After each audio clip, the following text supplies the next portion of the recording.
Bienvenue sur Sculpture mentale, où nous plongeons dans les profondeurs de la psychologie humaine, explorant la complexité des pensées et des émotions qui façonnent notre réalité.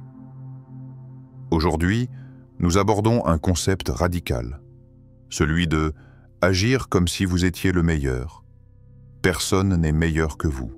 Un principe impitoyable de la psychologie du pouvoir inspiré par Machiavel. Dans ce monde où les apparences et les jugements extérieurs dictent trop souvent notre valeur, l'idée d'agir comme si nous étions déjà le meilleur, de nous imprégner de cette conviction absolue, peut sembler arrogante, voire irréaliste.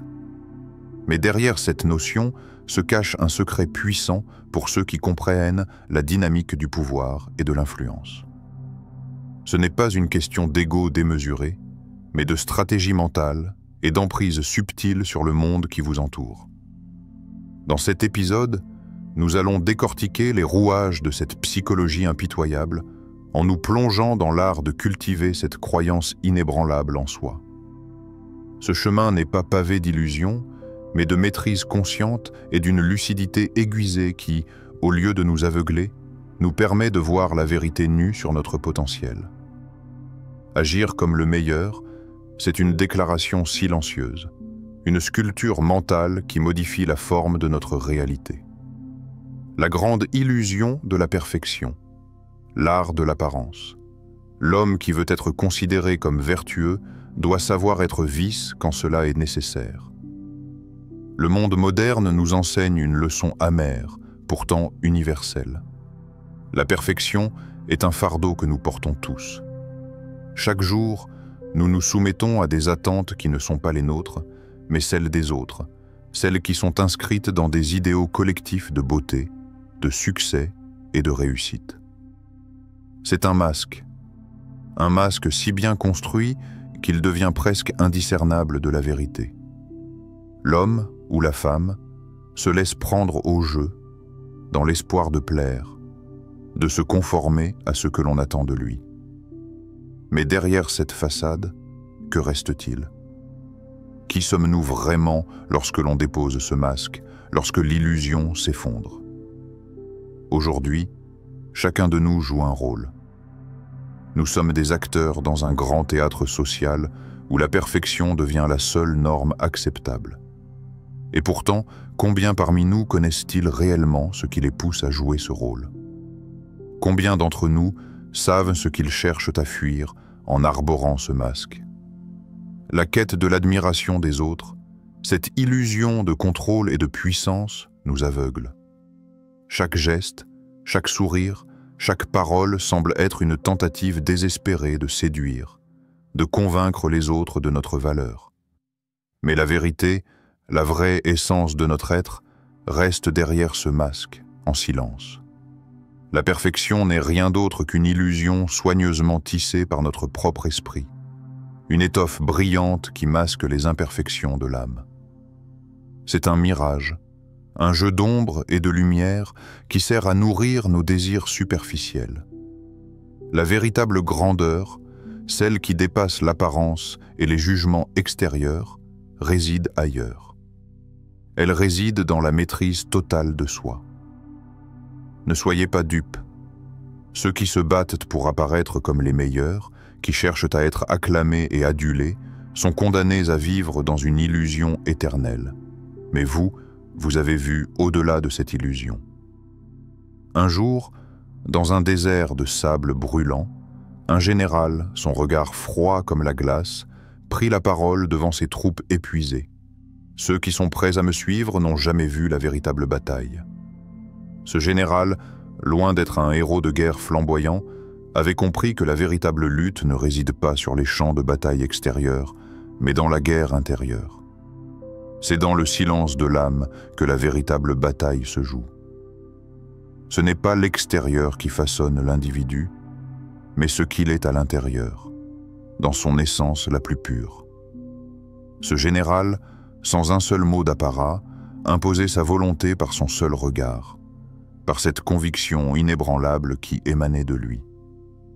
La guerre contre soi-même est la plus grande et la plus difficile de toutes. car il s'agit de se libérer des chaînes invisibles qui nous maintiennent dans un état de soumission. Ce monde ne cherche pas à nous libérer, il cherche à nous emprisonner dans des attentes absurdes. La véritable liberté réside dans le rejet de ces attentes, dans la capacité à se voir sans illusion. Celui qui ne se conforme pas à la norme, qui ose se détacher des schémas imposés, devient une menace pour l'ordre établi. Mais cette menace n'est pas celle que l'on peut écraser, car elle émane d'une sagesse silencieuse, d'un détachement absolu des choses extérieures. La société nous pousse sans cesse à paraître meilleurs que ce que nous sommes, à projeter une image de réussite, de perfection, mais ces attentes sont une prison. Et la clé de cette prison n'est pas de répondre à la demande extérieure, mais de comprendre que la perfection n'est qu'une illusion que nous projetons dans le monde pour nous protéger de notre propre vide. La vraie puissance ne réside pas dans l'admiration des autres, mais dans l'incapacité de céder à la tentation d'être admiré. Chaque jour, vous vous retrouvez face à ce miroir de l'illusion. Chaque jour, vous pouvez choisir de voir au-delà de l'image, au-delà de l'apparence. Agir comme si vous étiez le meilleur n'est pas une question de vanité, mais une décision stratégique. C'est un acte de lucidité, de pleine conscience de qui vous êtes vraiment, sans les fardeaux des attentes extérieures. Ceux qui veulent vous faire croire que l'apparence est tout, que la réussite est synonyme de reconnaissance sociale, sont ceux qui vivent dans la peur de la vérité. La vérité est que vous êtes déjà ce que vous aspirez à être. Il n'y a rien à prouver. La bataille la plus difficile est celle qui se mène au plus profond de vous-même, face à vos propres illusions. Et ce n'est qu'en affrontant cette guerre intérieure que vous pourrez réellement comprendre ce que cela signifie être le meilleur. L'emprise de la solitude, le pouvoir de l'individu souverain, il est mieux d'être craint que d'être aimé. Le chemin que vous avez choisi en vous éloignant du troupeau n'était pas une fuite. Ce n'était pas un acte de désertion, mais une affirmation de votre souveraineté. En prenant vos distances avec le bruit, l'agitation et la superficialité du monde, vous n'avez pas renoncé à la vie. Vous avez, au contraire, choisi d'y plonger avec une vision plus claire. La solitude n'est pas un vide. Elle est un espace sacré, un sanctuaire où se forge la véritable puissance. Loin des distractions, des opinions et des jugements extérieurs, vous vous êtes retrouvé seul avec vous-même, face à votre propre réalité, sans aucun masque pour dissimuler vos failles et vos forces. Dans ce silence, vous avez compris ce que beaucoup ignorent encore. La véritable liberté réside dans la capacité à ne rien attendre du monde et à vivre indépendamment des attentes des autres. L'individu souverain est celui qui se nourrit de cette solitude. Il ne cherche ni approbation, ni compagnie. Au contraire, il trouve dans son isolement un pouvoir qui échappe à ceux qui, comme des marionnettes, s'agitent pour attirer l'attention. C'est dans l'introspection, dans la confrontation avec soi-même, que l'âme se forge. C'est dans cette solitude qu'on apprend à voir ce que les autres ne peuvent pas percevoir. Vous êtes un observateur, un témoin détaché du spectacle humain, qui peut pénétrer la surface des choses et voir les structures invisibles qui les gouvernent. Ce pouvoir, acquis dans le silence, est plus précieux que n'importe quelle gloire extérieure. Une vieille légende raconte l'histoire d'un roi qui, durant des décennies, régna sans alliés, sans amis proches. Il observait le monde tourner autour de lui, mais ne se laissait jamais emporter par ces tumultes. Ce roi, dans sa solitude, avait compris que l'essence de la souveraineté ne réside pas dans l'admiration des masses, mais dans l'indépendance absolue de l'extérieur. Un jour, un jeune prince ambitieux, curieux de savoir comment ce roi avait pu conserver son pouvoir si longtemps sans jamais succomber aux intrigues de la cour, lui demanda « Comment as-tu réussi à rester indomptable pendant tout ce temps ?» Le vieux roi, implacable dans sa sagesse, répondit simplement « C'est en me perdant dans ma propre solitude que j'ai appris à voir ce que les autres ne peuvent pas voir. Le jeune prince, abasourdi par la simplicité de cette réponse, comprit que l'indépendance d'esprit et de cœur était la véritable clé du pouvoir. La solitude, loin d'être un fardeau, devient alors une arme secrète. C'est dans ce silence que vous apprenez à vous connaître véritablement. Vous cessez de vous définir par les rôles que les autres vous imposent. Vous cessez de vous mesurer aux critères étrangers. Vous devenez un être indépendant, autonome dans votre pensée et dans vos actions. Vous comprenez que la souffrance que beaucoup fuient n'est qu'un tremplin vers la maîtrise de soi. La douleur, la perte, la solitude, tout cela devient un terreau fertile où germe la sagesse. Ceux qui fuient cette solitude se condamnent à rester pris au piège des désirs et des attentes extérieures. Mais vous, en affrontant la solitude, vous avez appris à cultiver une force tranquille, un pouvoir intérieur qui vous permet de façonner le monde sans avoir à vous y soumettre. Dans la solitude, vous devenez celui qui ne se laisse pas influencer par les bruits du monde. Vous apprenez à écouter votre propre voix intérieure, à faire de votre solitude un champ d'expérimentation où se forgent vos convictions les plus profondes. Vous êtes l'architecte de votre propre destin, indépendamment des forces extérieures qui cherchent à vous façonner à leur image. L'individu souverain, celui qui embrasse sa solitude, devient celui que l'on craint, et non celui que l'on chérit.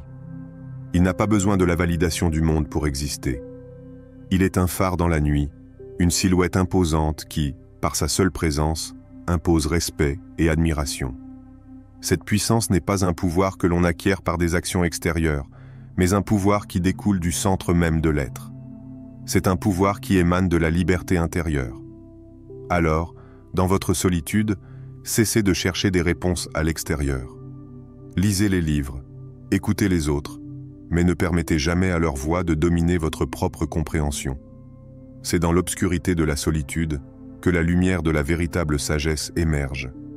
C'est là que vous apprendrez à voir ce que les autres ne peuvent pas voir, la vérité cachée sous les couches de superficialité qui gouvernent le monde. Dans cette quête silencieuse, vous deviendrez celui qui façonne son propre royaume sans jamais devoir lui obéir. La psychologie impitoyable, la maîtrise du désir. Le but du prince est de se maintenir au pouvoir, et cela nécessite des choix qui vont à l'encontre de la morale. La véritable puissance, celle qui dépasse les apparences et les succès passagers, réside dans la maîtrise totale de soi. Machiavel, dans sa sagesse impitoyable, révèle une vérité souvent ignorée. Le désir n'est pas une faiblesse, mais une force brutale qui peut être canalisée, manipulée et utilisée comme un outil de domination. Ce n'est pas en réprimant nos désirs que nous accédons à la maîtrise de soi, mais en les sublimant, en les transformant en un levier de pouvoir. Ceux qui cherchent à satisfaire leurs désirs sans discernement sont condamnés à se perdre dans un tourbillon sans fin de besoins insatiables. Vous avez compris cette vérité profonde. Vous savez que la maîtrise des désirs ne consiste pas à les éradiquer, mais à les transformer en une énergie qui vous élève, qui vous guide. Le désir, loin d'être un fardeau, devient alors un complice silencieux. La tentation, cette force universelle qui semble nous tenter à chaque instant, devient un miroir. Et vous, maître de ce miroir, êtes celui qui choisit ce qu'il veut y voir. La tentation est là pour tester votre volonté, pour tester votre capacité à résister, mais aussi pour vous révéler à vous-même. Il ne s'agit pas de fuir la tentation, mais de la comprendre, de l'observer dans toute sa nudité et de décider de la manière dont elle influencera votre action. Car celui qui succombe au désir est esclave de lui-même, tandis que celui qui choisit de le comprendre et de le diriger devient souverain. Imaginez cette scène. Un homme, seul, debout devant un abîme sans fond. Les voix du monde, les sirènes de la tentation, l'appellent à sauter. Tout semble lui dire de céder, d'agir selon ses instincts, de se laisser emporter par la vague de ses désirs. Mais il ne bouge pas. Il fixe l'abîme avec calme, son regard implacable, imbu de cette lumière intérieure que seule la maîtrise du désir peut offrir. Il ne regarde pas en arrière, ne cherche pas à fuir, mais il choisit de rester. Il sait que ce n'est pas la tentation qu'il faut craindre, mais la perte de contrôle, la dissolution de soi dans l'abîme des passions non maîtrisées. Il y a une puissance profonde dans cette capacité à résister à la tentation, à voir l'envie et à choisir d'en faire une force. Ce n'est pas par faiblesse que l'on résiste, mais par une volonté implacable. La véritable puissance réside dans cette compréhension. Le désir est une illusion, une image projetée par l'esprit pour masquer une vérité plus profonde. Lorsque vous arrivez à voir au-delà de cette illusion, vous comprenez que ce n'est pas l'objet du désir qui vous attire, mais le besoin de vous libérer de ce qui vous gouverne. Prenez le cas d'un homme qui, ayant appris à maîtriser ses désirs, marche dans un monde saturé de tentations. Il n'est pas plus fort, ni plus sage que ceux qui l'entourent, mais il a compris une chose que beaucoup ignorent. La vraie liberté ne vient pas de l'assouvissement des désirs, mais de leur transformation en une force. Il ne fuit pas la tentation, il la manipule, il l'utilise à son avantage. Le désir devient son allié, une énergie qu'il peut utiliser pour avancer sans jamais se laisser entraîner par ses propres instincts. La psychologie de Machiavel, à la fois brutale et lucide, vous montre que c'est dans la maîtrise du désir que réside le pouvoir véritable. Le prince qui cède à ses désirs est un prince voué à l'échec, car il est gouverné par une force qu'il ne contrôle pas. Mais celui qui transforme cette même force en un instrument de gouvernance, celui-là est un véritable souverain. C'est dans cette discipline, cette capacité à dominer ses pulsions, que se trouve la véritable grandeur. Imaginez encore un instant ce même homme, face à l'abîme, qui ne cède pas. Il se dresse seul, et dans ce silence, il trouve sa propre lumière. Il comprend que le véritable pouvoir n'est pas d'agir selon la volonté de ses désirs, mais de les comprendre, de les manipuler, de les transformer. Ce pouvoir n'est pas visible à l'extérieur.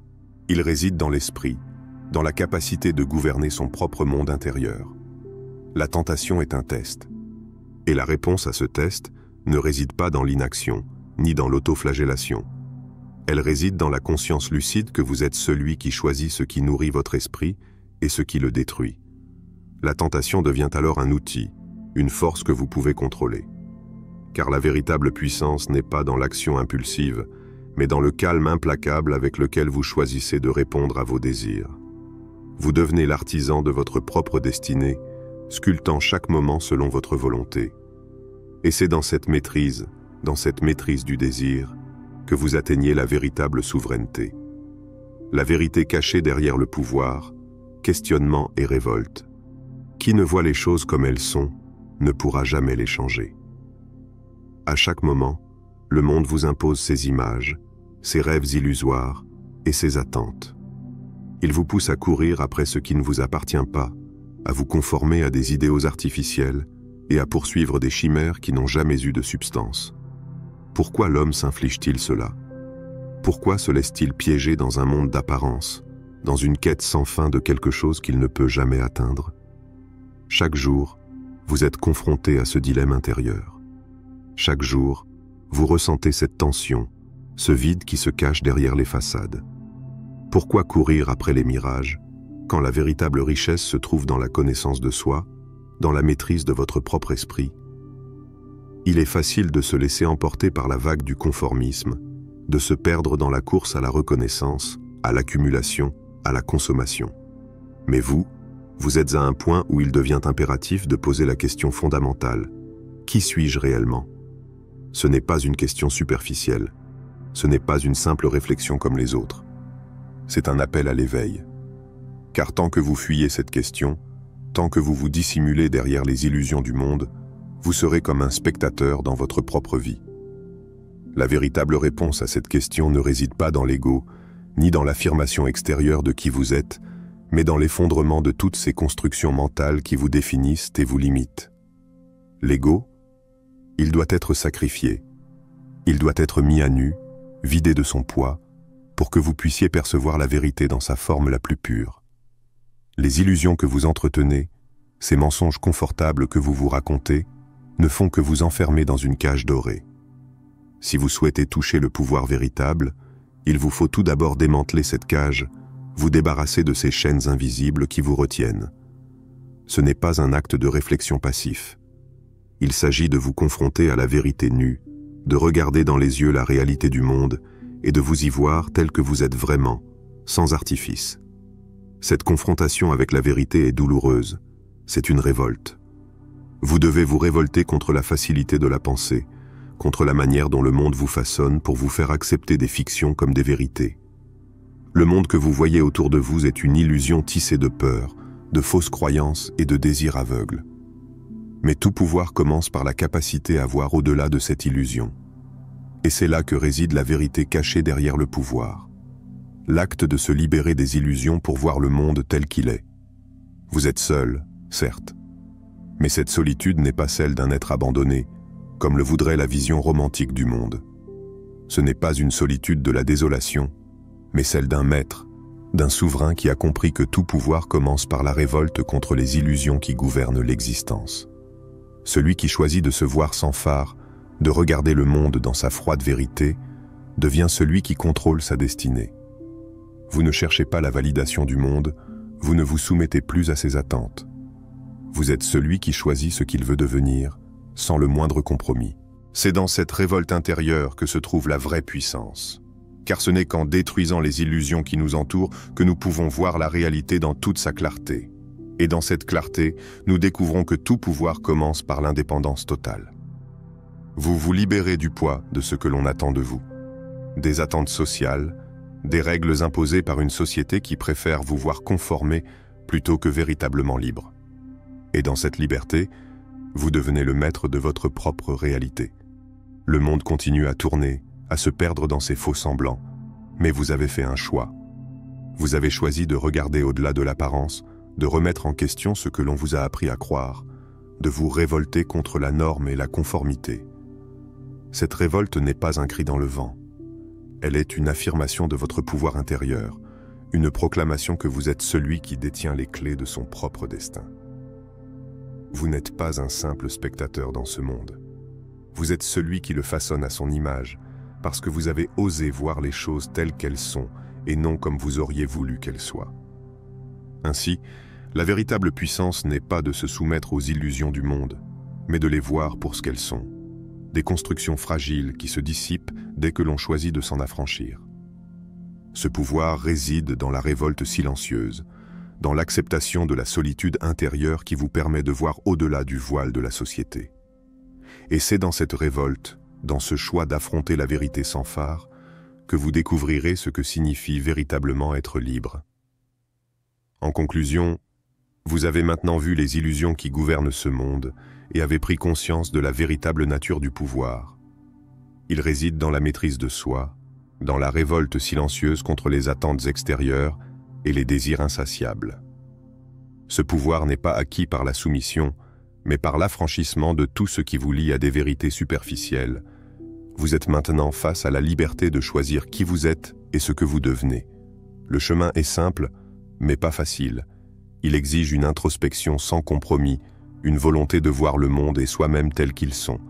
Ne vous laissez pas emporter par les illusions qui vous entourent. Prenez le contrôle de votre réalité et commencez à sculpter votre existence à partir de votre propre vérité. Il est temps de faire un choix radical. Serez-vous celui qui subit ou celui qui crée? Rejoignez Sculpture Mentale et commencez dès aujourd'hui à façonner votre propre destin. La transformation n'attend que votre engagement. Agissez maintenant et devenez l'architecte de votre propre puissance.